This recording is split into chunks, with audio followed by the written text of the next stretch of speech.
Buenos días, bienvenidos, bienvenidas a esta actividad de programa Connected Worlds, the Caribbean Origin of the Modern World, o Connect Caribbean, y la red de estudios transariales y transculturales de Centroamérica y el Caribe, la red Transcaribe, con sede en el Centro de Investigaciones Históricas de América Central de la Universidad de Costa Rica. Hoy les presentamos una videoconferencia de la doctora Patricia Vega Jiménez sobre la publicidad de productos Milagro en el Valle Central y el Caribe de Costa Rica, 1934 a 1941. Patricia Vega es doctora en Historia y licenciada en Ciencia de la Comunicación Colectiva. Es profesora jubilada de la Universidad de Costa Rica en condición de docente e investigadora ad honorem. Fue directora de la Escuela de Ciencias de la Comunicación Colectiva, del programa de posgrado en Comunicación, vicedecana de la Facultad de Ciencias Sociales y gestora y directora del Centro de Investigación en Comunicación de la Universidad de Costa Rica. Sus principales áreas de investigación son la historia de la comunicación social, la historia del consumo, la situación laboral de las comunicadoras, las comunicadoras y los comunicadores sociales y la evolución histórica de la investigación en comunicación en Centroamérica. Los resultados de estas investigaciones han sido publicados en conferencias y simposios nacionales e internacionales y en múltiples textos académicos, entre estos libros, artículos, ponencias, entre otras publicaciones. Como les dije, hoy nos va a hablar sobre este tema, la publicidad de productos Milagro en el Valle Central y el Caribe de Costa Rica, 1934 a 1941. Ya voy a terminar compartir pantalla para que Patricia pueda compartir su presentación. Adelante, Patricia.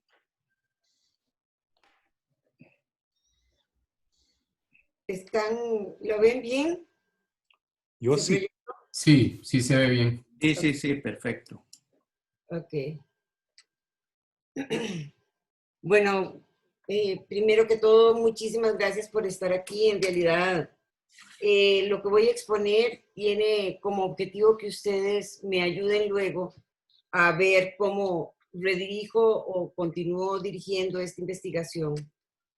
Le he denominado publicidad y consumo de productos Milagro, que son los medicamentos, y nos ubicamos de 1934 al 41, porque es este periodo en el que es más álgida la producción de anuncios en estos dos periódicos, y hay una investigación mayor que llega hasta 1946, y estamos trabajando en esa base de datos. Los anuncios de medicamentos en la prensa costarricense, como les decía, eran muy frecuentes en la década de 1930 y 40.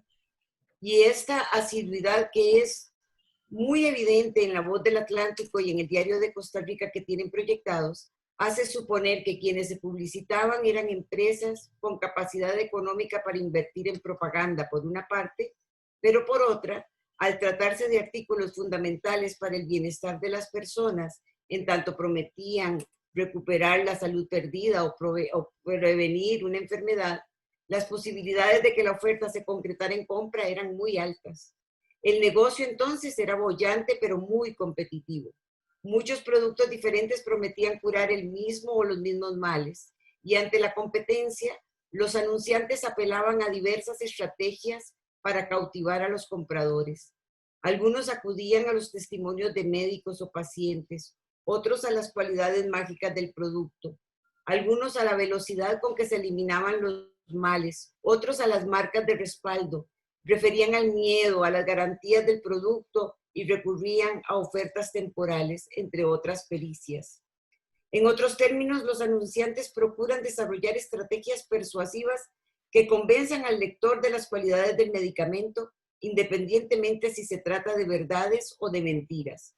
De hecho, las promesas que plantean los anunciantes en la mayoría de los casos son tan exageradas que resultan irreales, situando el producto que promocionan en la categoría de milagroso.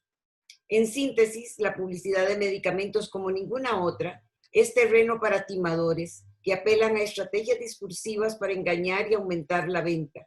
Las argucias a las que echan mano constituyen una fuente conveniente para descubrir y comprender los modos de vida de una sociedad determinada, sus mitos, sus valores, sus creencias.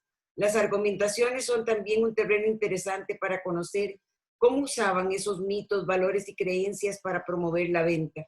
En otros términos, en su estrategia de mercadeo.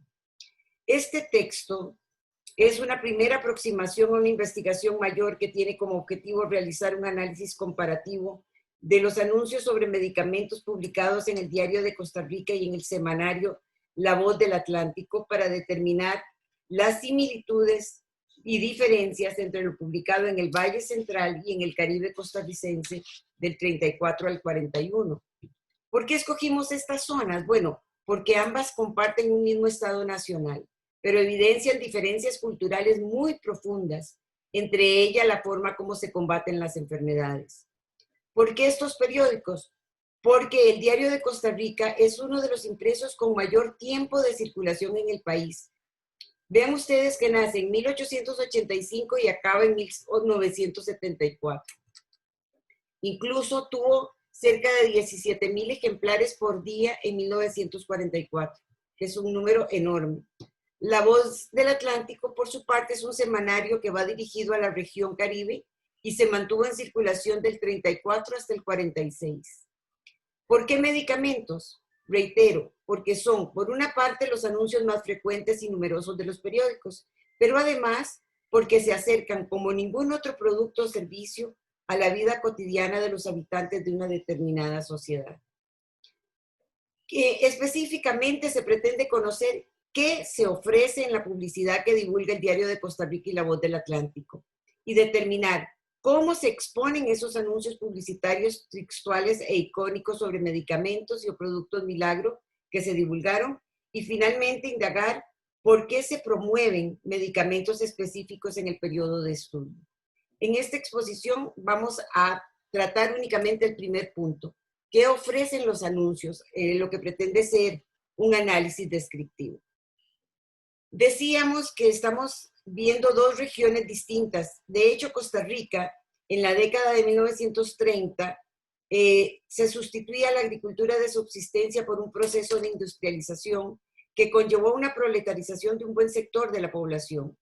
En ese momento los índices de desocupación ascienden, los salarios reales fueron muy afectados por la inflación, mientras las jornadas laborales eran abusivas y sin control, además de un aumento de precios de productos de consumo básico, la caída de las exportaciones, todo lo cual conduce a una agudización de las necesidades de las tensiones sociales. O sea, una serie de necesidades insatisfechas y la búsqueda de salidas condujo a las reformas sociales de la década del 40. Para 1930, el Caribe era una zona con una población mayoritariamente afrodescendiente procedente de Jamaica o Panamá, que compartían el espacio con chinos e italianos en menor medida y centroamericanos. Si bien es cierto que los trabajadores italianos, chinos y negros empiezan a llegar en la década de 1870 para laborar en la construcción del ferrocarril, también lo hicieron en la United Company, compañía bananera vinculada al ferrocarril. Hacia 1930, los movimientos sociales de estos grupos aumentaron en procura de mejores condiciones laborales. La región Caribe era, durante la construcción del ferrocarril, y siguió siéndolo en las décadas siguientes, una zona con pobres medidas higiénicas y con importantes barreras idiomáticas, culturales y étnicas. No es en vano que esto ha conducido a la existencia de una memoria fragmentaria y al desarrollo de una cultura de reinvención. Los que sobrevivieron a las condiciones laborales insalubres y peligrosas que significó la construcción del ferrocarril al Atlántico y optaron por quedarse, se convirtieron en asalariados bananeros y en estibadores de la UFO. Esta también atrajo inmigrantes del Valle Central, de Guanacaste y Nicaragua. Para entonces los enfermos dependían de los dispensarios móviles de la UFCO, de algunas clínicas fijas establecidas bajo preceptos de contratos bananeros y algunos de estos atendidos por médicos empíricos. Igual que sucedía durante la construcción del ferrocarril, los trabajadores bananeros vivían en campamentos, ranchos insalubres, desprovistos de agua potable y letrina. Eran frecuentes como antes las enfermedades del aparato digestivo, los hongos, las fiebres palúdicas, especialmente fiebre amarilla, tifoidea y tuberculosis, enfermedades del aparato circulatorio y accidentes. La inexistencia de ambulancias, dispensarios y botiquines en las fincas convertía en angustiante la situación. A pesar de todo, se les descontaba un colón por mes a cada trabajador para atender su salud. Las condiciones malsanas no se circunscribían al espacio de los bananales y el ferrocarril. También las sufrían los habitantes de la ciudad de Limón. En 1940 en las calles abundaban los montazales y pantanos, criaderos de zancudos y mosquitos, transmisores de malaria y otras enfermedades. A esto se suma que es una región azotada periódicamente por desastres naturales, entre las que se destacan las inundaciones por el desbordamiento de los ríos. Esta última en particular afecta a personas y cultivos y empeoran las condiciones sanitarias. En efecto, el agua emposada estimula la propagación de mosquitos y con ello la expansión del paludismo. Los basureros, mal cuidados, generan plagas de moscas. Había además una cantidad sorprendente de prostitutas clandestinas, cuyo oficio generaba el aumento de enfermedades venéreas, y esto se sumaba a las epidemias que eran transmitidas por los viajeros que arribaban al puerto. La forma como se atacaba las enfermedades variaba según el grupo étnico. Los negros usaban las hierbas para prevenir y combatir los males. La hierbabuena se consideraba efectiva contra los gases y las náuseas. El zacate de limón lo era para las calenturas y resfríos. El jengibre contra el dolor de estómago y la raíz china para los convalecientes. Con las hierbas también se lidia contra el paludismo. Una buena parte de los decesos, como lo vamos a ver dentro de poco, se debía a las mordeduras de serpientes, cortaduras y caídas, entre otros. Entre tanto, los médicos competían con los curanderos y los Oberman, un hombre de poderes sobrenaturales que se usaban para bien o para mal.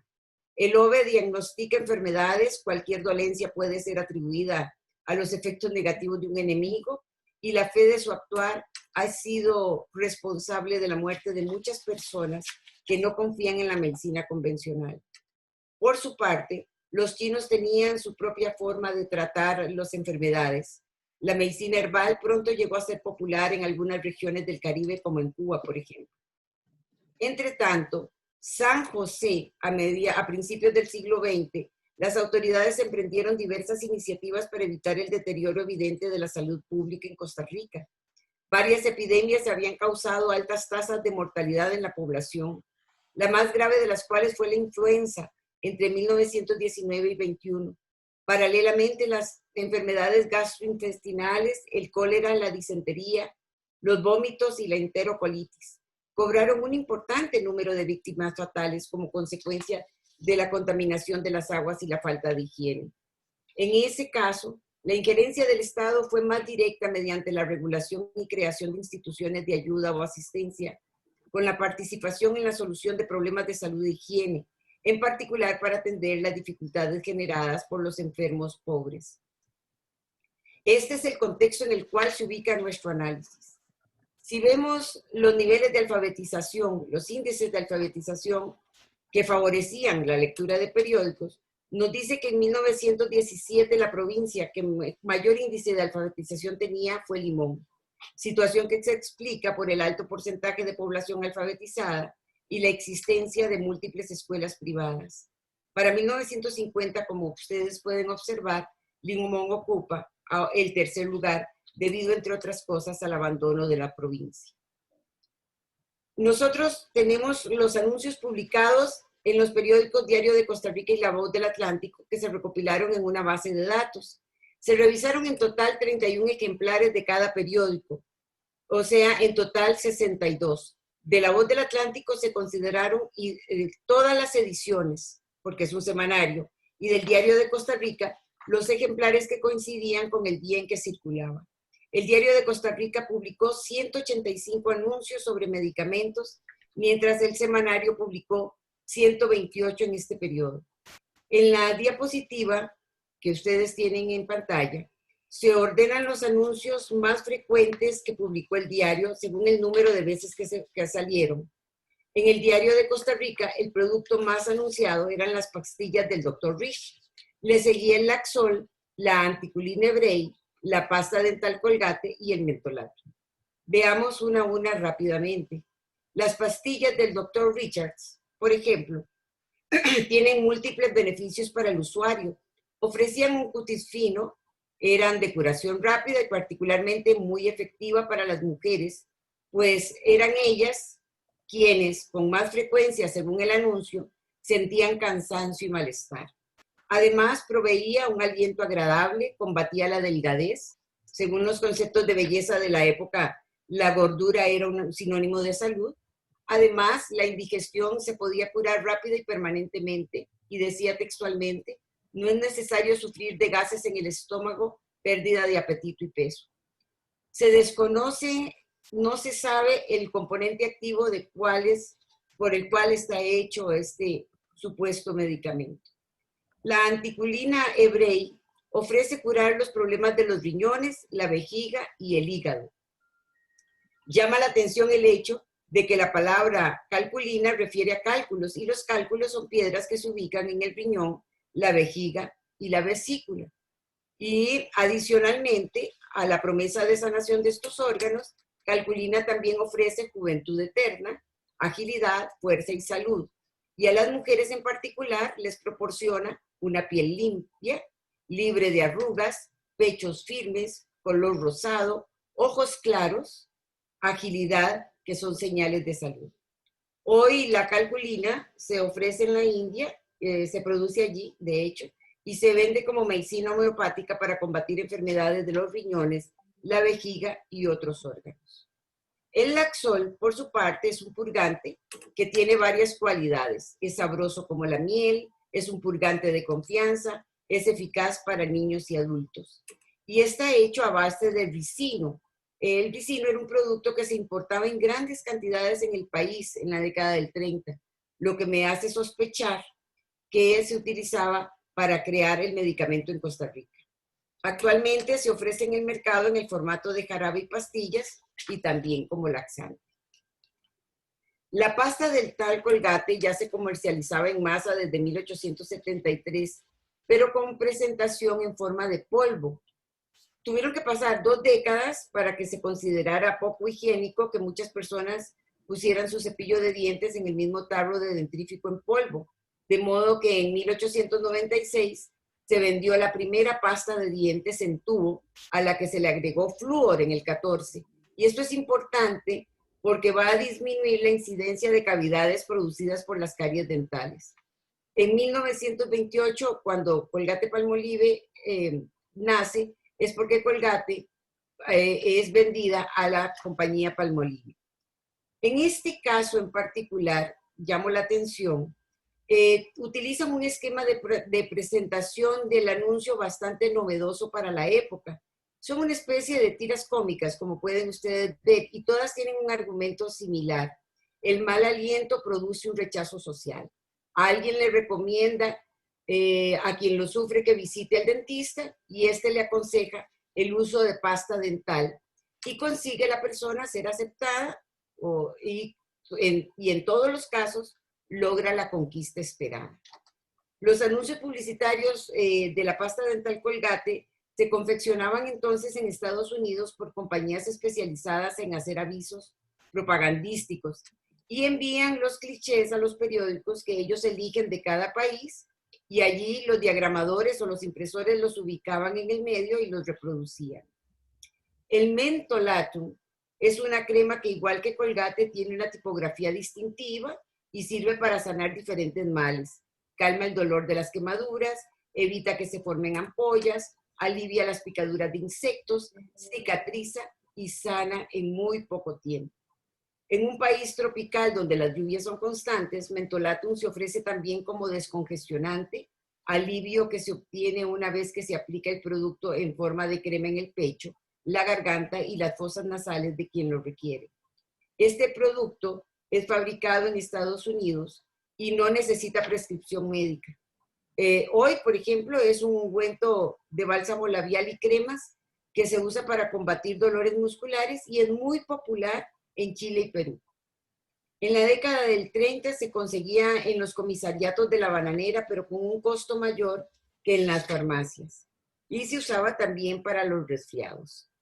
Las pastillas orientales tenían efectos sobre dos males muy concretos: el dolor de cabeza y la influenza y los resfríos. De hecho, una de las principales causas de muerte en Costa Rica entre el 30 y el 50 era la tuberculosis.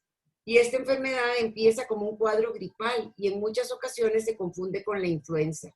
La frecuencia de la enfermedad, o sea, resfrío o tuberculosis, explica la cantidad de ofertas de medicamentos prometiendo la cura inmediata, cuasi mágica, de la influenza.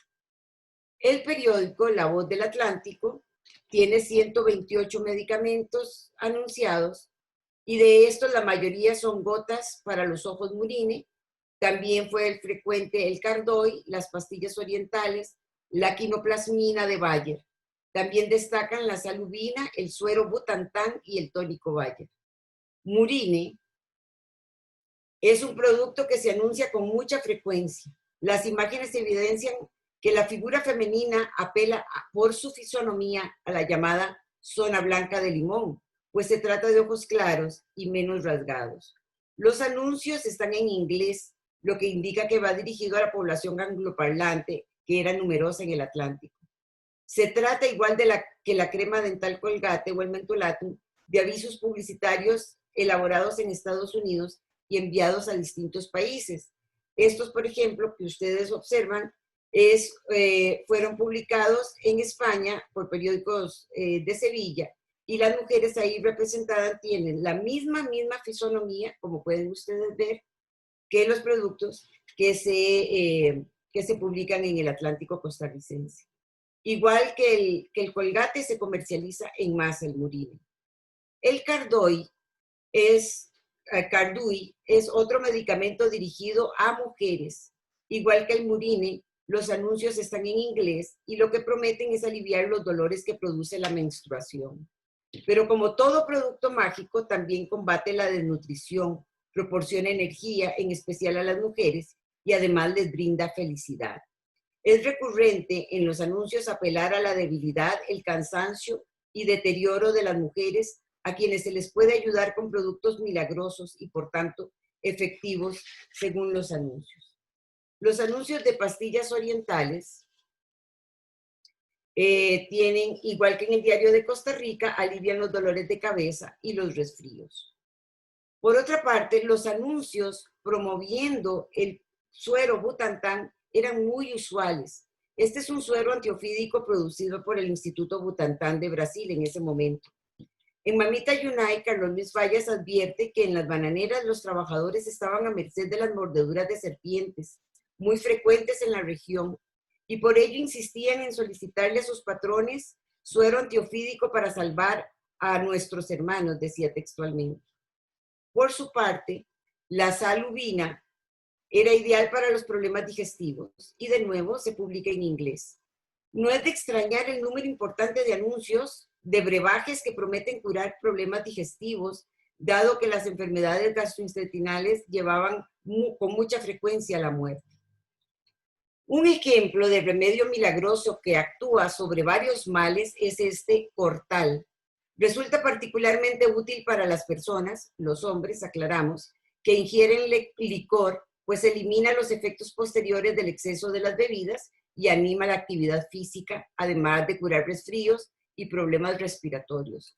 La masculinidad en este momento refería a la capacidad de los hombres de ingerir bebidas alcohólicas, compartiendo con sus pares. Es parte de la muestra de hombría. La quinoplasmina Bayer, que a esta le vamos a dedicar un momentito más, formalmente se trata de un anuncio muy elaborado, como ustedes pueden ver, con grafías muy detalladas, refiriendo a la secuencia con la que se adquiere el mal. Empieza con la exposición en el campo, el piquete del mosquito, y el proceso de la enfermedad hasta llegar a la convalecencia y a la cura. Tiene además el logo de Bayer, una empresa alemana que creó un departamento farmacéutico en 1897 y para 1930 lo vende en todo el mundo. Este medicamento está hecho a base de quinina, que recomienda la Comisión de Paludismo de la Sociedad de las Naciones, según el artículo publicado por La Voz del Atlántico. Indica incluso este artículo la dosis diaria que debe ser ingerida. Como se observa en la diapositiva, en 1940, el paludismo era la segunda causa de muerte en el país después de las diarreas y la enteritis. El limón ocupaba el primer lugar con un 44% en 1940. 2 años después constituía el limón el 47%, muy similar a lo que ocurre en el año de 1943 y de 1944. De hecho, San José era azotada por el paludismo a pesar de que el mosquito era endémico a menos de 500 metros sobre el nivel del mar. No estaba en San José en esa época. Entonces me hace pensar que los enfermos posiblemente eran viajeros que arribaban a la capital ya infectados. En los últimos 30 años, el zancudo se ha ido adaptando a niveles más altos. Carlos Luis Fallas, de nuevo en la novela Mamita Yunay, recuerda que la escabiasis o sarna, el paludismo, la enterocolitis y las enfermedades venéreas eran los padecimientos más frecuentes en la década del 30 entre los trabajadores bananeros. Las recetas contra estos y otros males siempre era la misma, quinina o mercurio de plomo, y su efectividad mínima.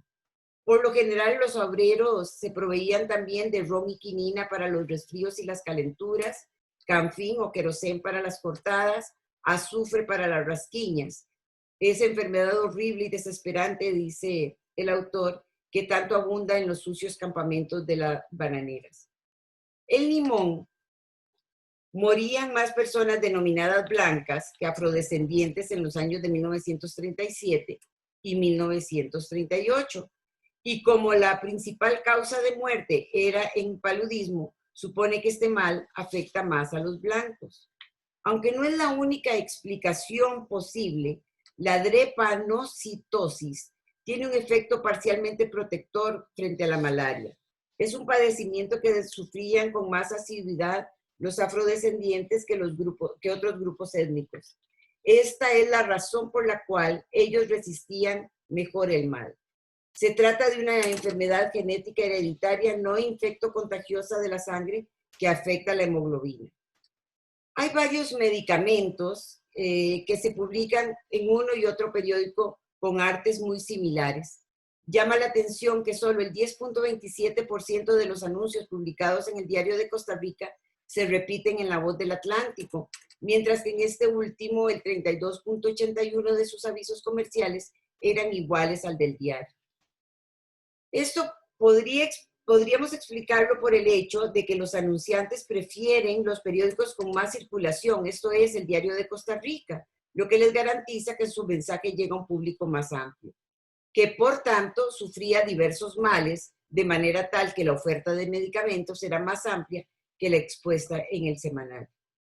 Los anuncios que se repiten con más frecuencia son las pastillas orientales, como les decíamos, el tónico Bayer. Aquí el tónico Bayer compite con otro tónico que se llama Toddy y que se refleja con estas dos personas que se dan de golpes como parte también de su signo de masculinidad. La publicidad de leche de magnesia, lactomagnesia, era muy frecuente también. Lo mismo el Murine, que es el mismo anuncio que se publica en uno y otro semanario. Y finalmente teníamos OK, que también sirve para los dolores de cabeza y los resfríos, y la quinoplasmina, de la que hemos hablado. Igual la salubina, era una de las más anunciadas en ambos periódicos. ¿Qué enfermedades eran a las que apelaban los periódicos? Bueno, en primer lugar, en el Diario de Costa Rica hay un ascenso en pasta dental Colgate y por lo tanto en los dientes. Le siguen los laxantes, que eran muy importantes. Se creía que con los laxantes se curaba absolutamente todo. Los problemas digestivos, los resfríos y la blenorragia. La blenorragia es gonorrea y se refiere a una enfermedad infecciosa de transmisión sexual que se caracteriza por la inflamación de las vías urinarias y los genitales, que produce un flujo excesivo de moco digital. En La Voz del Atlántico, por su parte, privilegia los temas de murine, o sea, de los ojos, para refrescar los ojos, los problemas digestivos, los consultorios de dentistas y la menstruación, al lado de los dolores de cabeza y el paludismo. Voy concluyendo. La publicidad divulgada en ambos periódicos muestra diferentes formas de jugar con las ansiedades y de obtener consuelo, juventud y salud eterna. Los remedios, que en gran medida eran los antiguos pero modernizados e industrializados, prometían incontables beneficios a una población deficitaria en salud, tanto en el Valle Central como en la región atlántica, y diezmada por continuas y repetitivas enfermedades y epidemias. En ambas regiones, pero especialmente en el caso del Atlántico, una parte numerosa de la población está mal alimentada, expuesta a las vicisitudes del campo y carente de alternativas para librarse de padecimientos. Los numerosos anuncios de medicinas patentadas, más próximas al milagro y a lo mágico que a la ciencia, no hacen sino reflejar las múltiples carestías de las poblaciones, entre ellas su ignorancia y apego a la medicina tradicional. Comparando la publicidad divulgada por ambos periódicos, evidencia que en los años 30 del siglo XX fueron testigos de una clara transición de la publicidad decimonónica, basada en el anuncio expositivo, textual y argumentativo, a la publicidad de marcas, de imágenes, de promesas que iban más allá del producto mismo, de una publicidad que se sustentaba en el mercado regional, en una publicidad que se sustentaba en el mercado regional o nacional, se pasó a otra de ámbito global, donde un mismo diseño, realizado en cualquier parte del mundo, se podía reproducir en decenas de países distintos, por ejemplo, Murine, Colgate, Mentolatum o los productos Bayer. Lo que es claro es que la sociedad de mercado, en esta sociedad de mercado, la mentira pasó a ser una mercancía tan rentable como cualquier otra estrategia de venta. En ambos periódicos la publicidad era dirigida a públicos específicos. Las mujeres, como hemos visto, son las más apeladas por la propaganda. Se les considera vulnerables porque aseveraban tenían una clara tendencia al cansancio, se les veía como seres débiles, lo que se aprovechaba por los enunciantes para ofrecer reconstituyentes de acción inmediata y efectiva. Uno de los éxitos de la publicidad de medicamentos es el uso de estereotipos de género. Las imágenes de hombres y mujeres en la publicidad suelen ser contrapuestas y exageradas en lo que representa como comportamiento ideal de cada sexo o en cada etapa de la vida. Mientras las figuras masculinas en los anuncios, por lo menos desde mediados del siglo XX, por regla general personifican fuerza, virilidad, poder y competitividad, las representaciones de las mujeres transmiten maternidad, domesticidad, sumisión, ansiedad y dependencia. Además, el atractivo físico femenino es un recurso frecuente a través de la publicidad, que la publicidad sexualiza en los productos en venta. El semanario La Voz del Atlántico va dirigido a la zona blanca de Limón, juzgar por las imágenes de las y los modelos humanos que utilizan, los males que promueven sanar o prevenir, el uso del idioma inglés para comunicar los avisos comerciales. De hecho, los afrodescendientes, los chinos o centroamericanos no se mencionan ni dirigen producto alguno a estos grupos. Los anunciantes de los dos impresos parecen detectar las necesidades de la población en ese momento y así defienden sus anuncios. Parten de necesidades reales o crean necesidades ficticias. Una evidencia de la falta de seriedad de los anunciantes es que ningún anuncio de medicamento publica los componentes del producto. Los compradores son seducidos por las promesas. En ambos periódicos, la mayoría de los anuncios compiten por su eficacia y la velocidad con que sanan los males.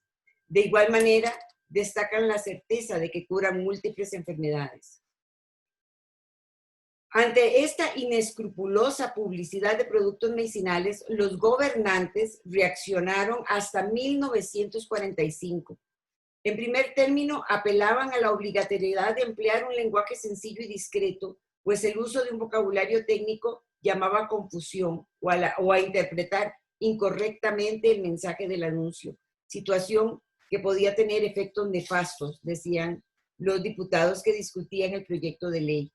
Insistía la legislación además de que el anuncio tenía que estar en un todo ajustado a la verdad y a la moral. Y decían textualmente, se prohíbe abusar de la credulidad de la gente, por tanto, no se permitirá concederle al producto propiedades distintas a aquellas que por la composición de su fórmula están indicadas. En otros términos, se obligaba a los enunciantes a ser honestos. Y para hacer efectiva e invariable la seriedad y discreción del lenguaje, decía el texto, que debe aplicarse a la redacción de los anuncios y para que los interesados conozcan el rumbo a seguir de este particular, no se permitirá la publicación o difusión de anuncios en cuya redacción entren términos o frases como cura, curativo, sana, sanativo, seguro, mágico, mágicamente, el mejor, el más activo, el más, el insuperable, el insustituible, el maravilloso, el milagroso. Los legisladores combaten de esta manera la oferta de productos milagro que ponían en peligro la vida de la población. La efectividad de esta ley aún está por estudiarse. Bueno, por ahí voy. Muy bien, muchas gracias, Patricia. Tal vez una conclusión adicional de tu presentación pueda ser, para garantizar el distanciamiento social, no usen pasta dental. Está abierto el espacio para preguntas y comentarios. Tal vez puedes cerrar la pantalla para que nos veamos un poquito mejor. Sí. Todos. Pero no sé cómo aquí ya. Ok, gracias. No sé si alguien quiere hablar, hacer una pregunta. Yo quería preguntar algo, si puedo. Okay. Si Patricia, Alvarenga, después Luis, después Verónica. Ok. Adelante. ¿Era Patricia? Creo que tenés el micrófono apagado. Ok. Disculpe, yo no he levantado la mano. Creo que hubo una confusión. Ok. Entonces, ¿Quién levanta la mano? Okay. Sería Luis. Quería preguntar. Luis, después Verónica. ¿Amanda también? Sí. Ok. Luis, Verónica, Amanda. Gracias, Patricia. Muy interesante tú. Yo estuve implicado en un momento en una consultoría sobre la zona de Limón, y es uno de los puntos justamente que me parecían a mí ausentes desde el punto de vista histórico para analizar en ese momento ciertas cosas. Hay 2 o 3 comentarios que me gustaría hacerte. Y, uno es que evidentemente no ha cambiado eso de los timadores con la publicidad. Sí. Eso se ha ido perfeccionando. Lo que sí me ha llamado la atención es la formulación de los textos de algunas publicidades. Creo que podría ser interesante hacer un análisis un análisis comparativo, cruzado, del conjunto de los discursos que están en las publicidades. Y me refiero, por ejemplo, a uno, creo que es el de las pastillas orientales, que dice, alivian como con la mano, refiriéndose al dolor de cabeza. Me pregunto si esto de como con la mano es una alusión a una práctica popular, es un dicho popular de Limón. ¿A qué se debe esto? Y esto lo he visto en algunos otros de los textos que aparecían allí como una especie de contextualidad implícita, que para mí no quieren decir gran cosa, pero que noto que es un mensaje muy sucinto. Lo único que decía ese anuncio es alivia como con la mano. ¿A qué se refería eso? Un excelente punto. Patricia, propongo que recojamos algunas preguntas más y Sí, después, Lo si este, otro para terminar es, creo que sería interesante, no sé si lo has, pensado en tu organigrama metodológico, consultar las bitácoras de los boticarios y de los médicos de la zona en esa época. Debe haber archivos de esos. Te puedo dar, por ejemplo, un dato que según quizás lo conozcas, la escritora Arabella Salaverry, su padre era médico en Limón en esa época. Y no me extrañaría que haya documentos guardados de esa época. Lo otro que me parecería quizás un punto interesante de documentación sería observar si quedan vestigios, esas cosas a veces se conservan en familia, las bibliotecas de los médicos de la época. Y sobre todo los manuales farmacéuticos de los médicos de la época, cómo se cruzan esos conocimientos. Lo mismo con los boticarios, que eran tan, en esa época se fabricaban los remedios. Era muy usual que un médico hiciera recetas de componentes y que el remedio lo fabricara el boticario, ¿verdad? Ok, Verónica. Cómo se cruzan esas cosas, me parece que podría ser una pista interesante, a menos que evidentemente no concuerde con tu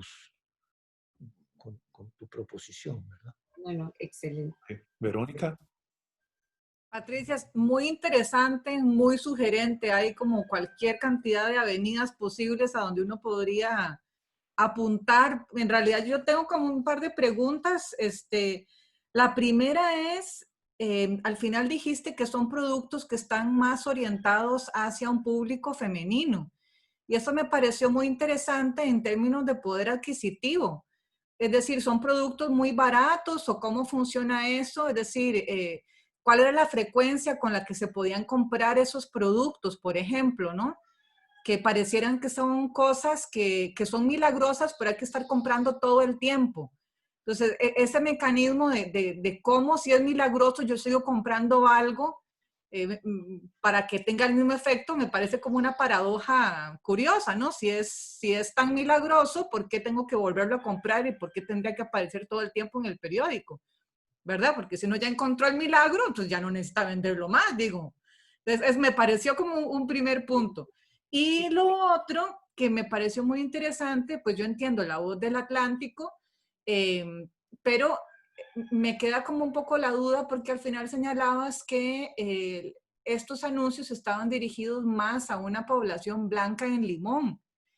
Sin embargo, esas tasas de alfabetismo que vos presentabas, que incluyen a todos, asumo. O sea, no estás presentando una segregación de alfabetismo en términos de población que trabaja blanca, que trabaja en la compañía bananera y la otra población afro, jamaiquina o lo que fuera que trabaja en Limón. Entonces, me parece como interesante, no sé si necesariamente, a pesar de que aparezca en este periódico y que tenga imágenes de personas que no son negras, no necesariamente quiere decir que el anuncio está localizado únicamente para población blanca, porque también son esos ideales de belleza que podrían estar ahí como jugando en contra de tu interpretación. Entonces, si pudieras como elaborar un poquito más, ¿por qué te parece que a pesar de la demografía de la zona, esos anuncios están tan focalizados en esta población blanca? Si podría ser un panorama más complejo, tal vez. Eso era. Gracias. Gracias, Vero. Amanda. Un poco basándome, muchas gracias Patricia por esta exposición tan interesante. Gracias, Amanda. Un poco basándome en esto que estaba comentando Verónica, a mí también, es decir, creo que entiendo por qué, pero me llama mucho la atención las facciones de las fotografías, porque son facciones evidentemente eurocéntricas, ¿verdad? De las personas en las fotografías de la publicidad. Quería preguntarte si sabes el dato, decías que 16.000 ejemplares del Diario de Costa Rica, si sabías el dato de La Voz del Atlántico, cuántos ejemplares circulaban. Quería preguntarte eso. Y otra cosa que muy al inicio de la exposición me llamó mucho la atención es esto de bueno, ya don Luis está dando como algunas pistas de, ¿verdad? Como de dónde se pueden recabar esos datos de qué eran exactamente estos medicamentos. Pero cuando estabas describiendo el del doctor Richards, a mí me parecía muy similar a un medicamento que usábamos en la India en los 90, que son unas cápsulas, les decíamos cápsulas verdes, son básicamente extracto de clorofila y funcionaba, era un medicamento muy sencillo, muy barato, pero que funcionaba muy bien para apaciguar la digestión. ¿Cómo se llama? Se Clorofila. llama Green Pills, te las puedo googlear rápidamente porque en India son súper populares. Todavía hoy sé porque, digamos, mis compañeros los siguen regalando cuando nos vemos porque nos encantan. O sea, era un medicamento que usábamos en los 90, pero bueno, funciona, es básicamente clorofila, extracto de clorofila.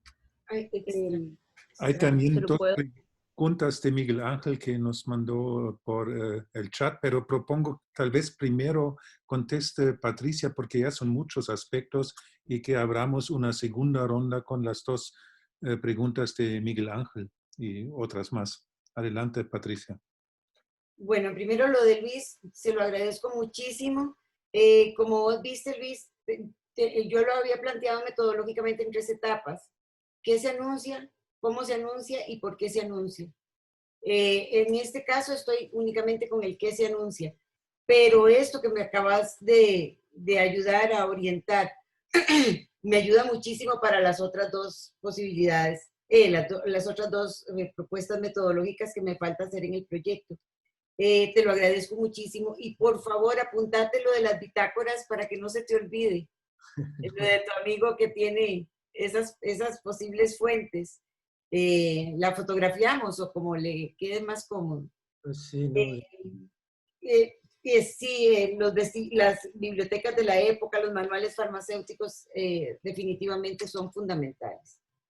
Pero efectivamente los productos son dirigidos a mujeres y la fisonomía es lo que me hace sospechar que va a la zona blanca de Limón y además porque la capacidad adquisitiva de la población fuera de la población blanca eran muy reducida.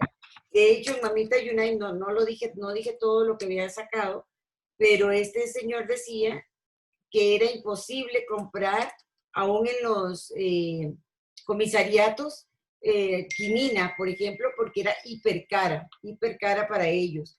Entonces, los anuncios que continúan siendo muy frecuentes, a mí me dan la impresión de que están dirigidos a una población blanca. ¿Cuántos ejemplares, me preguntas Amanda, tenía La Voz del Atlántico? Fíjate que no sé. He revisado con lupa 1 a 1 los periódicos y no hay ninguno que refiera al número de publicaciones ahí impresas, al número de ejemplares por día. No hay, no tengo ese dato. Lo único que sé es del Diario de Costa Rica porque lo publicaba a partir de 1944 en un cintillo en la parte superior izquierda de la página. Pero el bendito Diario del Atlántico, La Voz del Atlántico, no la encuentro hasta hoy. Muy bien. Las preguntas, bueno, Miguel Ángel nos manda este chat. Muchas gracias por la brillante exposición. Un par de preguntas. Uno, los medicamentos y el discurso textual de la publicidad en los medios del Caribe costarricense eran reproducidos en el Valle Central. Y 2, ¿existe alguna evidencia acerca de la competencia de los medicamentos ante el empirismo de los curanderos? Yo también quería agregar 2 breves comentarios y 2 preguntas.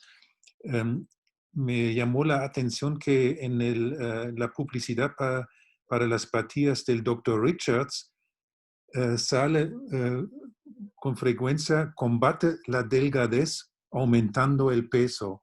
creo que también este material da mucho para una historia más general, más allá de la publicidad, porque estamos viviendo en otra época. Nadie quiere pastillas para aumentar el peso. Es Exacto. la excepción de gente que vive en la pobreza absoluta, pero los pobres tienen problema de obesidad, no solamente los ricos, también los pobres hoy en día.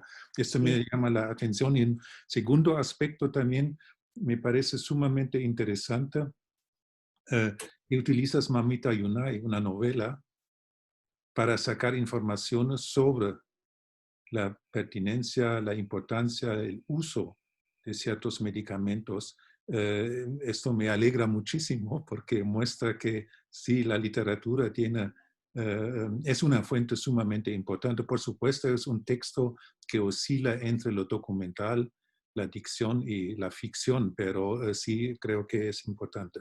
Mis preguntas son muy puntuales. Ya hablaste sobre las diferencias en la publicidad del periódico del Valle Central y del Caribe en cuanto al idioma. Me interesaría un poquito más y también en cuanto a qué medicamentos o qué productos promovieron. Me gustaría saber un poquito más si hay diferencias en el contenido, en el estilo, en la publicidad en el Valle Central y en el Caribe. Y la segunda pregunta sería también referida a los aspectos de género. No, tal vez me lo perdí, pero no sé si tienes una idea si había más publicidad dirigida a mujeres que a hombres, cuantitativamente, y qué interpretación tendrás para esto.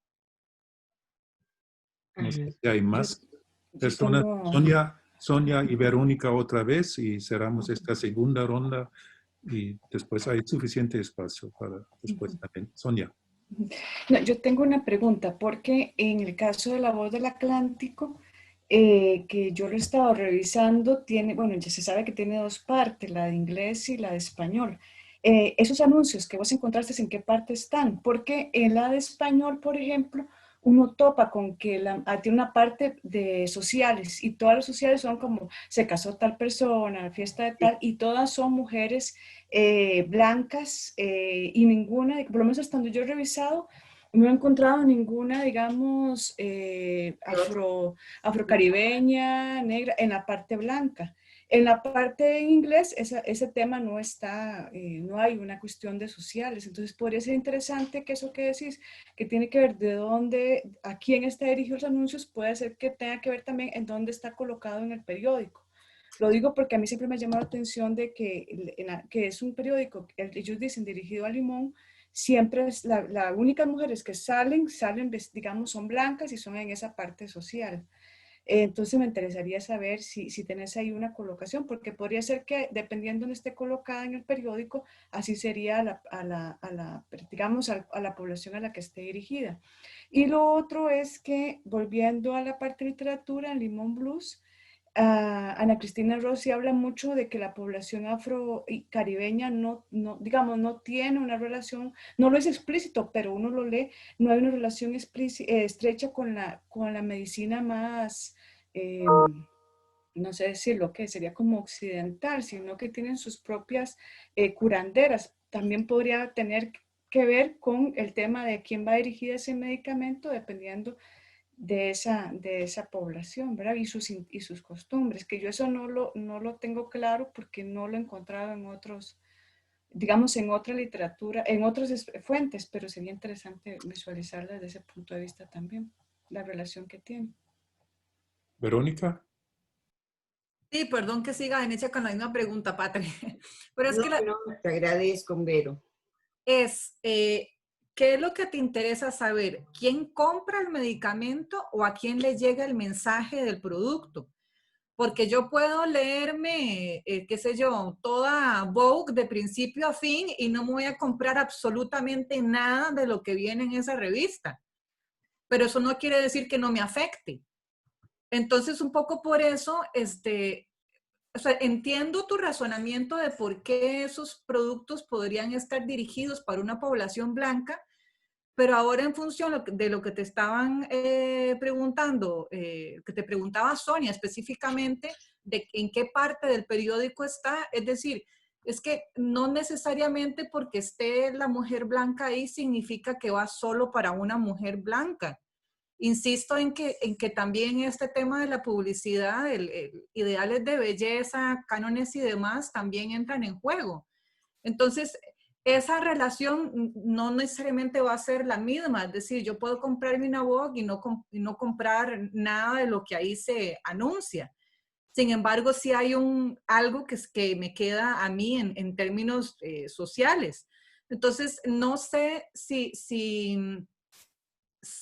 vos querés como plantear, si te interesa más realmente como una cadena material, o sea, de encontrar quién compra el producto, o si te interesa más bien trabajar con cómo afecta esta publicidad, que son dos preguntas muy distintas. Ajá. Patricia. Sí, ok. Vamos a ver. Voy a empezar de abajo, de atrás para adelante. Efectivamente, Vero, a mí lo que me interesa saber es a quién llega el mensaje, pero yo no puedo seguir la compra. O sea, es muy difícil saber impacto incluso en la población sobre un determinado mensaje. Como hoy lo es complicadísimo, en ese momento lo es más. Yo, igual que Sonia, yo vi las dos partes del periódico, la de inglés y la de español.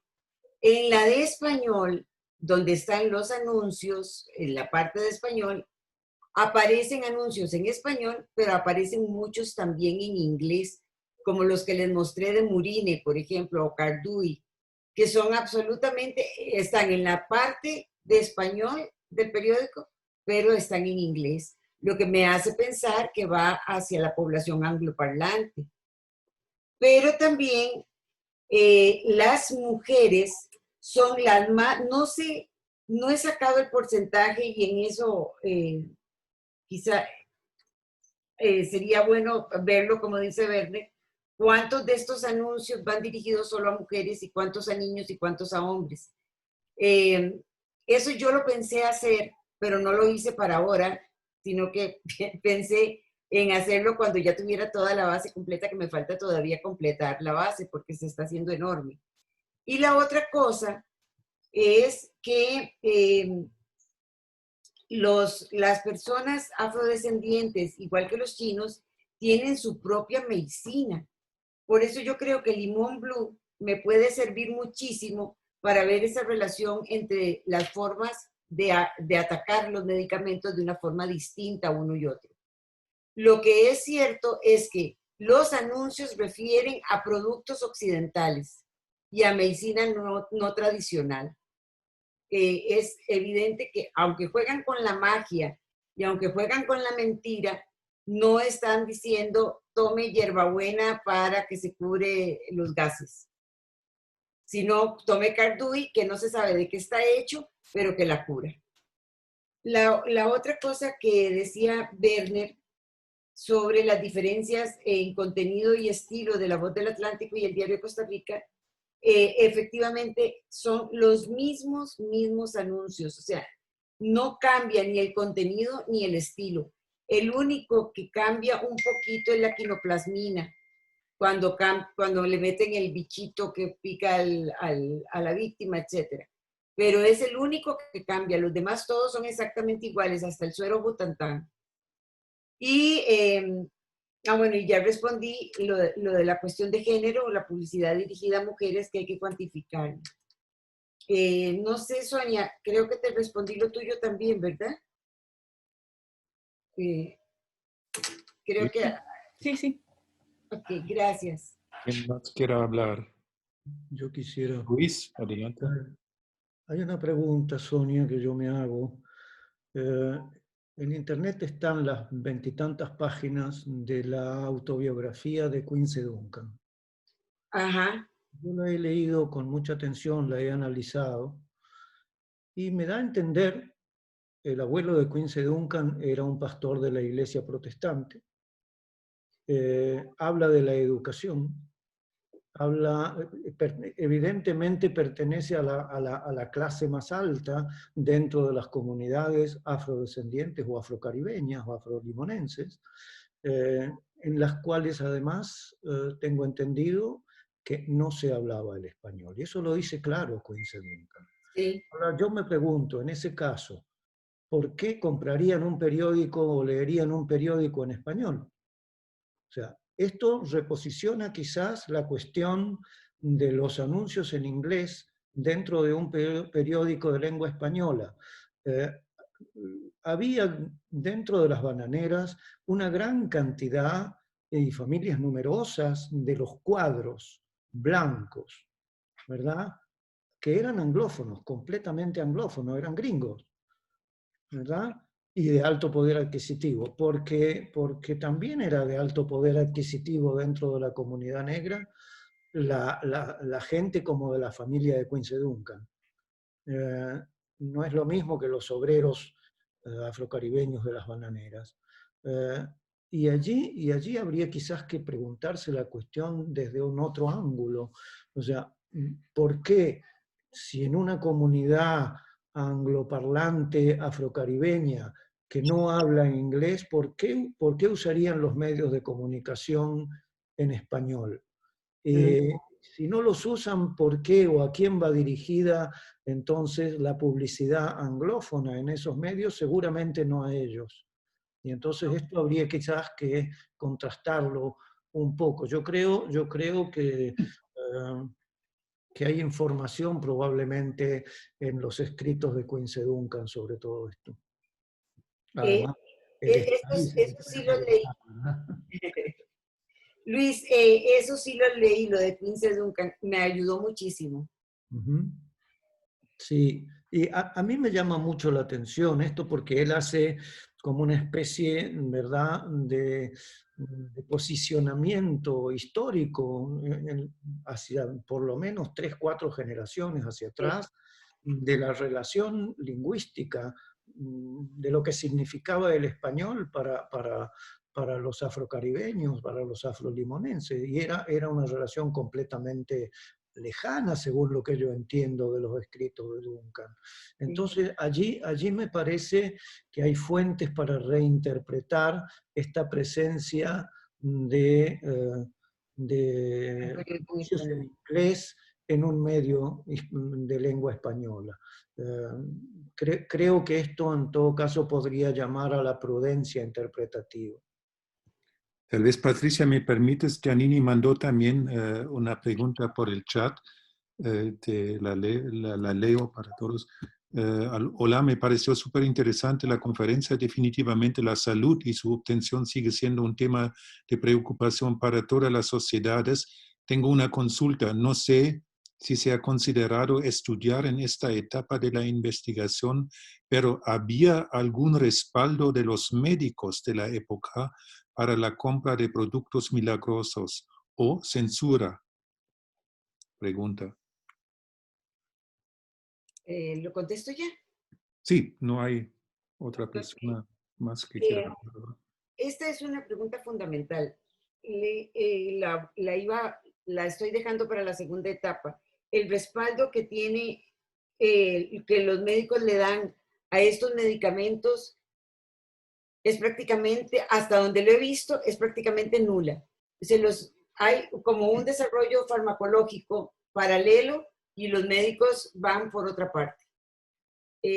No he encontrado un respaldo hasta ahora de los médicos en eso, o una censura o una crítica a los medicamentos que se están publicando. Eso es una cosa que me llamaba mucho la atención.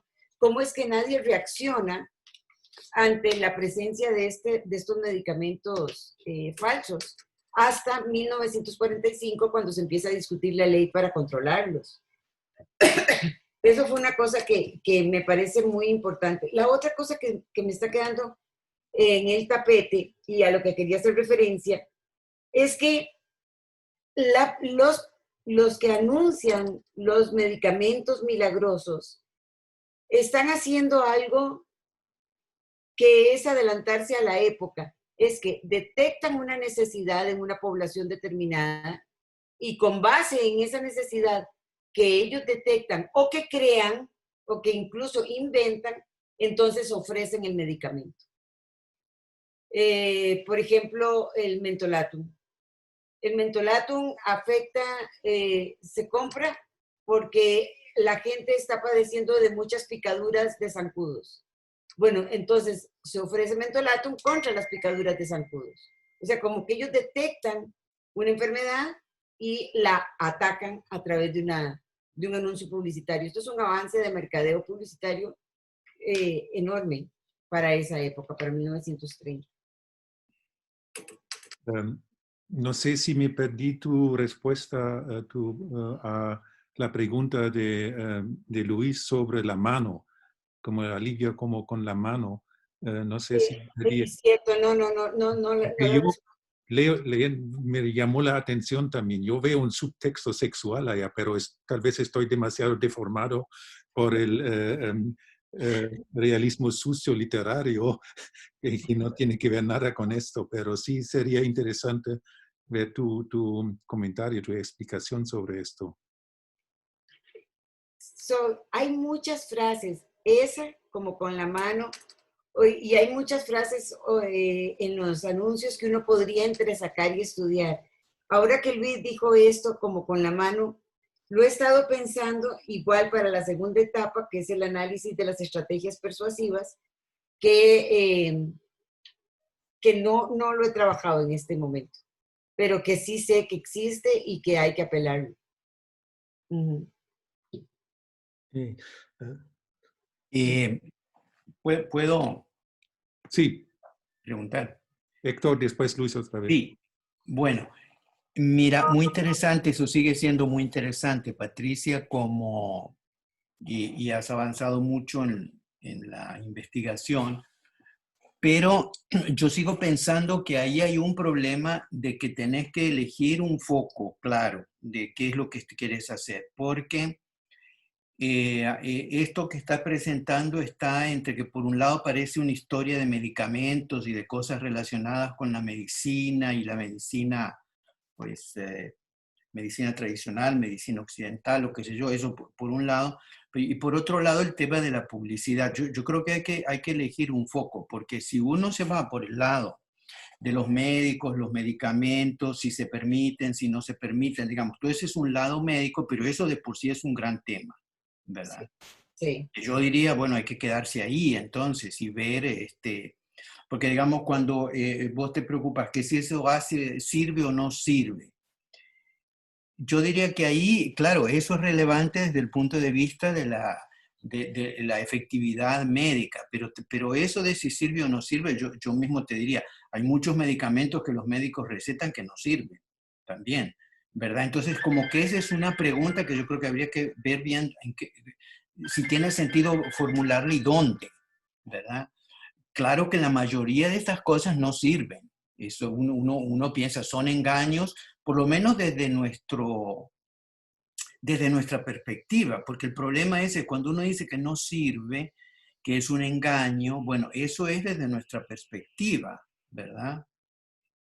Porque también, si no, uno aquí, yo me estaba acordando ahora de las cosas de Levi Strauss sobre la magia, ¿verdad? Cuando él trabaja sobre esto, y entonces él, ya no me acuerdo bien cómo era, pero sí, el fondo del asunto es que él decía, es que un chamán o un mago, lo que sea, ¿verdad?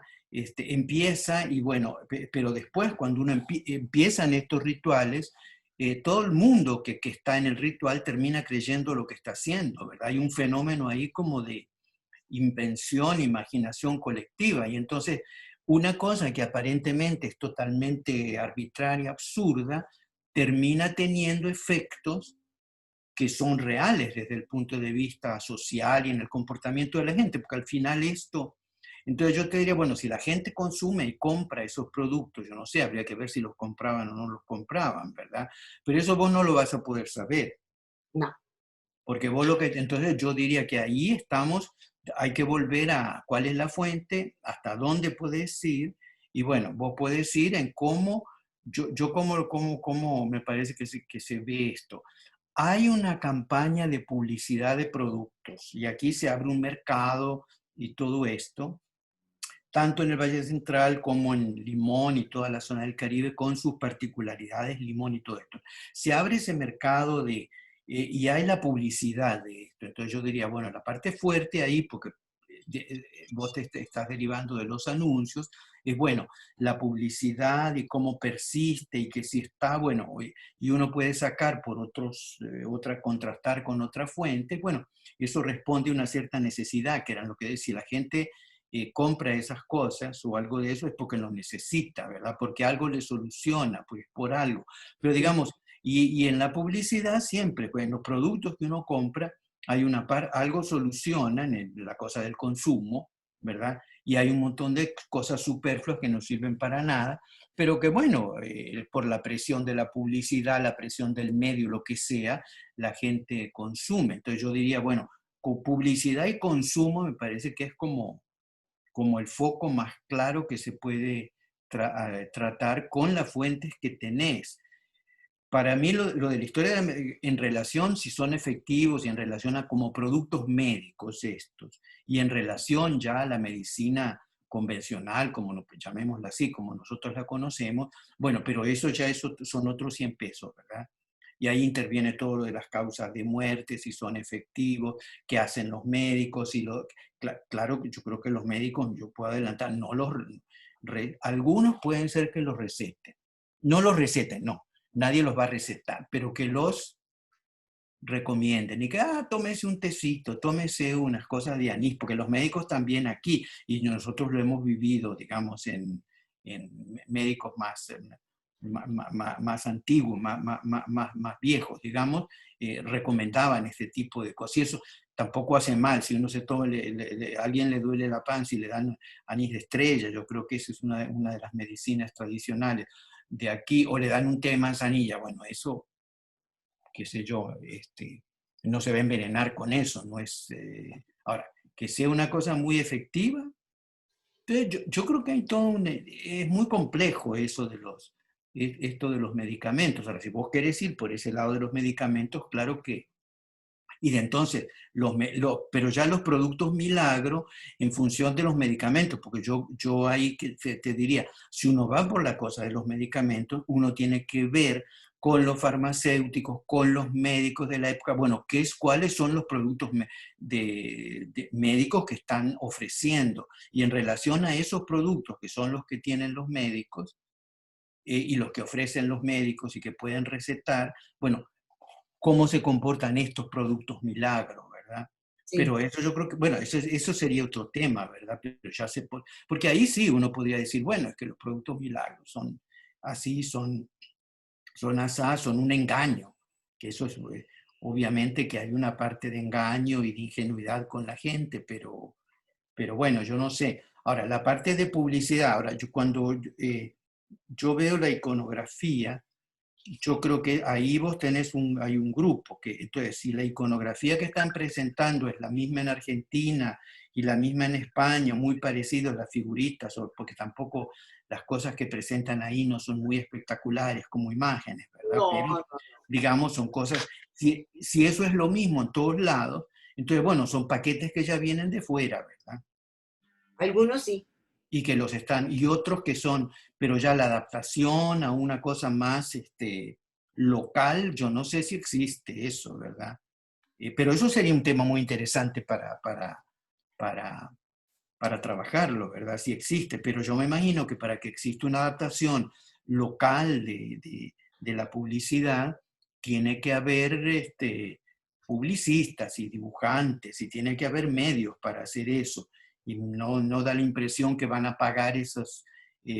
porque además después el otro asunto que yo creo que en esto de la publicidad vale la pena, bueno, pero ¿quiénes son al final los que venden y los que pagan esa publicidad? ¿Son farmacias o es la Casa Bayer directamente, por ejemplo, o son importadores ticos? Porque esa es una pregunta que aquí cabe, o sea, yo no sé si en La Voz del Atlántico o en el Diario de Costa Rica van a estar las empresas gringas y todo esto pagando publicidad. No sé, es una pregunta, yo no tengo la respuesta, ¿verdad? Pero Sí, sí. habría que preguntarse, bueno, ¿quién paga esa publicidad de los productos Milagro?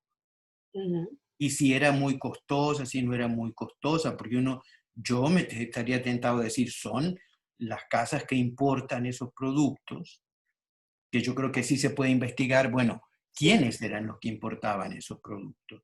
A lo mejor era una botica, a lo mejor era la misma botica, no sé, yo no tengo idea, pero me parece que esa es una pregunta relevante porque para que llegue al consumidor, yo siempre estoy poniéndome en la perspectiva de publicidad, consumo, ¿verdad?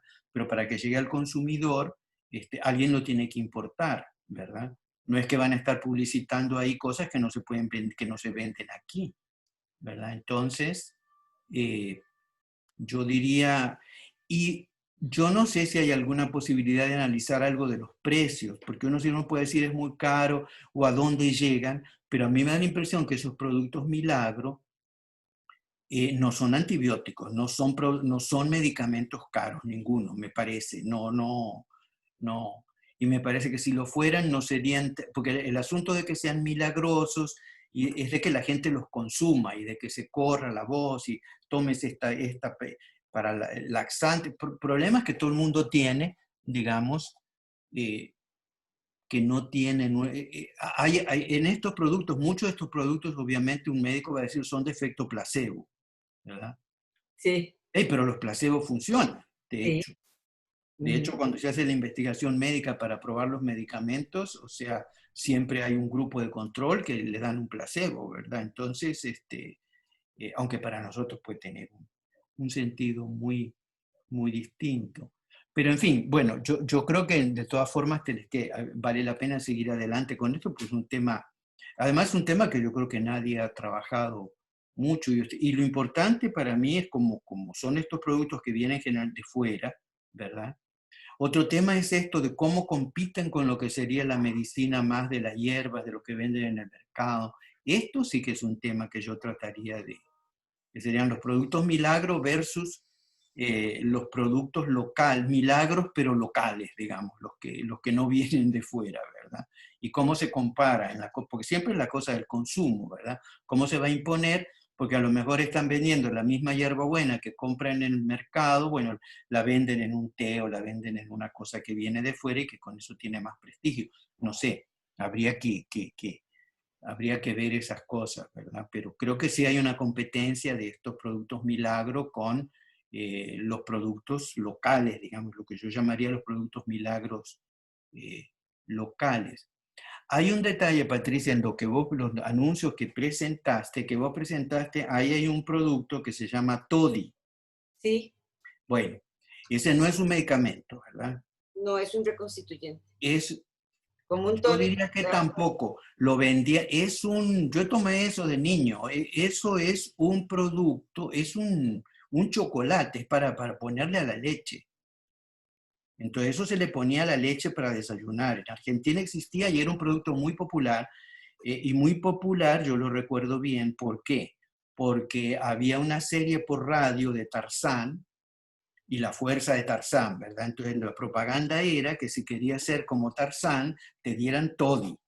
Y esa era una pura propaganda, por supuesto. Pero eso era yo no sé si Luis tiene memoria de esto, a lo mejor ya en la época de Luis es 5 años menor que yo y se crió en San Juan, entonces a lo mejor en San Juan no había, pero nosotros oíamos Tarzán a las 6 de la tarde en la radio, auspiciado por Toddy, ¿verdad? Y la propaganda era muy, muy de... Entonces, sí, claro, era un producto también medio mágico, o sea, era como un producto nutritivo, y dirían, como hoy es Ensure, ¿verdad? Que venden para los chiquitos, no sé qué, o Pedisure, o yo no sé cómo es, pero es de esa gama de productos, ¿verdad? Que te dan las vitaminas que necesitas, ¿verdad? Para la fuerza, y qué sé yo, ¿verdad? Pero es muy distinto de un laxante, eso no era... No, quiero no, decir, no. De hecho, se empataba con Luis el quería, Sonic perdón, Boulevard. Patricia, Luis quería agregar algo también, no sé. Yo recuerdo perfectamente. Había Tarzán en San Juan. 7 años viví en Buenos Aires y sí recuerdo haberlo tomado tranquilamente. Quería también, completando una de las cosas que Héctor dijo, creo que sería interesante distinguir en los textos de las publicidades aquellos que se presentan con cualidades curativas de aquellos que se presentan con cualidades paliativas. Hay medicamentos o productos más bien de esa época, por ejemplo, todos los que tienen que ver con lo gástrico y todo eso, que se siguen vendiendo y anunciando bajo otras denominaciones, que se siguen anunciando hoy. Sería quizás interesante ver, contrastar de qué manera se anunciaban en aquella época y de qué manera los productos similares se anuncian hoy. En esa época, por ejemplo, el antiácido que se usaba mayormente era el bicarbonato de sodio, ¿verdad? Una cucharadita de bicarbonato de sodio en un vaso de agua. Los productos antiácidos efervescentes que se venden hoy, como la sal de frutas, como todos esos que es una pastillita que produce burbujas, no son nada más que bicarbonato de sodio y ácido cítrico. Ustedes agarran un vaso de bicarbonato de sodio, le echan una cucharada de jugo de limón y tienen un antiácido efervescente. ¿Verdad? Como esos que venden carísimos a veces en la... hay que ver ciertos productos, según lo que me pareció ver, tienen más tendencia en los textos, en las presentaciones, a ser paliativos que a ser curativos, ¿verdad? No se presentan entonces como un medicamento, sino como un aliviador. Y habría que quizás ver cuáles de todos esos productos llegan a comercializarse y a anunciarse como producto publicitario hoy. Y si hay alguna posibilidad de contrastar, de comparar, en todo caso, los modos de anunciar el mismo tipo de productos en aquella época y hoy, con lo cual quizás se pueda determinar una tendencia comunicativa en la época. Sí. Tal vez Claro. la palabra a Patricia para las palabras finales, si están de acuerdo, si no hay condiciones de urgencia. Solamente un aspecto, creo que en la dirección de Héctor y de Luis, lo que me llama la atención es la pasta dental, la importancia de la publicidad para la pasta dental. Eso no es un medicamento, obviamente. Entonces entra un poquito en esta diferenciación que propusieron tanto Héctor como Luis. Y siempre me ha llamado la atención que la higiene bucal aquí en Costa Rica es mucho más fuerte que en Centro Europa. Yo estaba sorprendido cuando llegué la primera vez a Centroamérica. No es así en Alemania y creo que en Francia tampoco. No sé si tal vez tiene que ver también con esta publicidad o si tiene que ver con campañas estatales. No sé, no lo sé, francamente. Pero va más allá de tu trabajo. Pero tienes la palabra para cerrar. ¿Se puede hacer una última pregunta? Claro que sí, adelante. Adelante. Hola, mucho gusto, doña Patricia. Muy amable por la conferencia. He tenido algunos problemas ahí de conexión, pero aprovecho mucho la oportunidad porque yo me dedico también a estudiar sobre todo propaganda. Yo soy profesor de la Escuela de Artes Plásticas y estudiante del doctorado en Historia.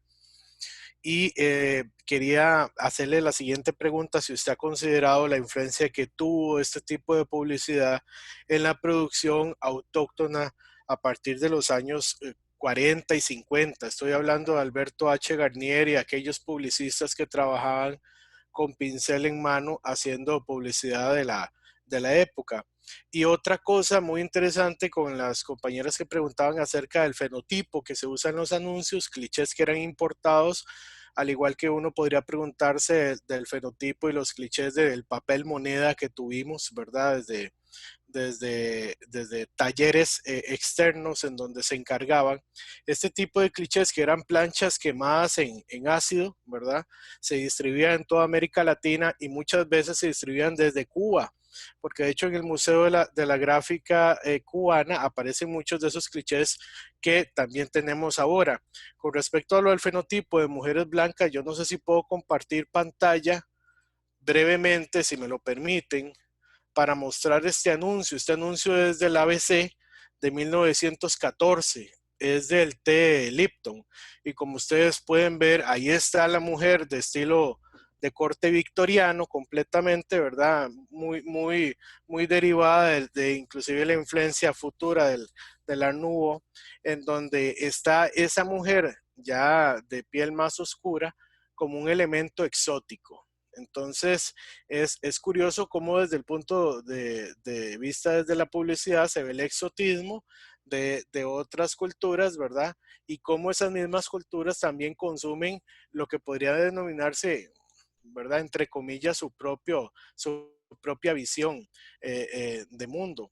Es interesante que muchos de estos conceptos que se manejan a nivel visual en los anuncios están muy ayudados por los paratextos, los visuales. Y hago otra referencia también de 1910 de los anuncios de Nestlé, en donde aparece un bebé, obviamente casi prácticamente anglosajón, muy gordito y muy inmenso. Y dice abajo, la madre de este bebé existe y nos ha mandado esta foto a Nestlé para probar que nuestros concentrados y leche sí funcionan. Doña Patricia, muchísimas gracias por su tiempo. Si se corta, quería expresarle, bueno, la admiración por el trabajo y un saludo a todas y a todos. Patricia. Muy amable, muchas gracias. Cierro diciendo que, bueno, habrían mil cosas para decir, pero efectivamente tengo que ver cómo delimito aún más lo que quiero estudiar, porque esto tiene al infinito de posibilidades de análisis, al infinito. Una cosa importante es que la farmacia francesa producía los productos que distribuía al resto de las farmacias del país. Es la que he detectado, pero me imagino que otras farmacias también eran productoras de este tipo de medicamentos o productos milagro. Hay una emulación a lo extranjero, por supuesto, nunca se dice que es hecho en Costa Rica. Siempre que es traído de fuera, una de las estrategias persuasivas más comunes es precisamente eso, decir que el medicamento viene directamente de Francia, de Inglaterra o de Estados Unidos. Son los 3 puntos de referencia. Respecto a los clichés importados y a la influencia de la publicidad en una producción autónoma, Garnier abre su primera empresa de publicidad en 1921 y previo a eso, en 1901, hubo otra empresa de publicidad en ciernes. En realidad duró como 2 años funcionando nada más.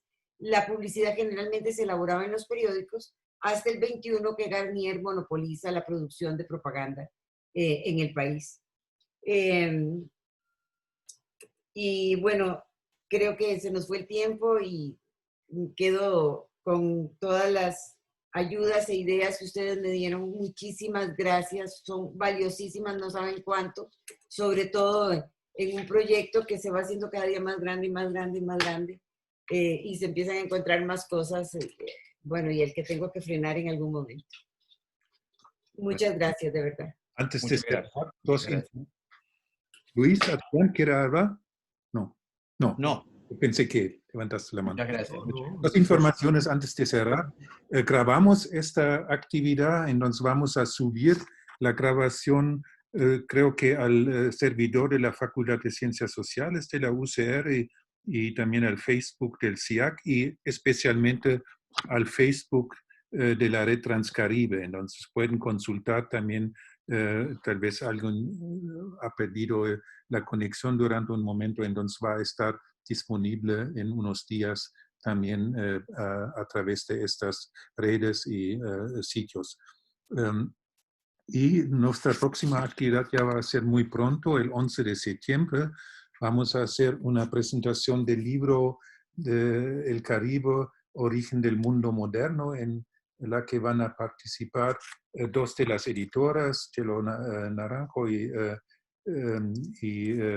Loles Ripoll, y también Karen Po, Héctor Pérez, y también Marianela, con un grupo de estudiantes de la Escuela de Filología, Lingüística y Literatura de la UCR, porque en su curso Marianela utilizó ya el libro que vamos a presentar, entonces ya tendremos primeras experiencias en el uso de este libro en clases universitarias. Entonces esto me interesa sumamente. Va a ser el 11 de septiembre, también a las 10 de la mañana. Ya pronto van a recibir también la invitación. No me queda más que felicitar y agradecer a Patricia por esta conferencia tan interesante, tan sugerente, y a todas y todos ustedes por su participación activa. Y hasta la próxima, el 11 de septiembre, que es una fecha un poquito fea, pero va a ser. Okay. Hasta luego. Gracias. Hasta luego, gracias. Gracias, Patricia. A ustedes.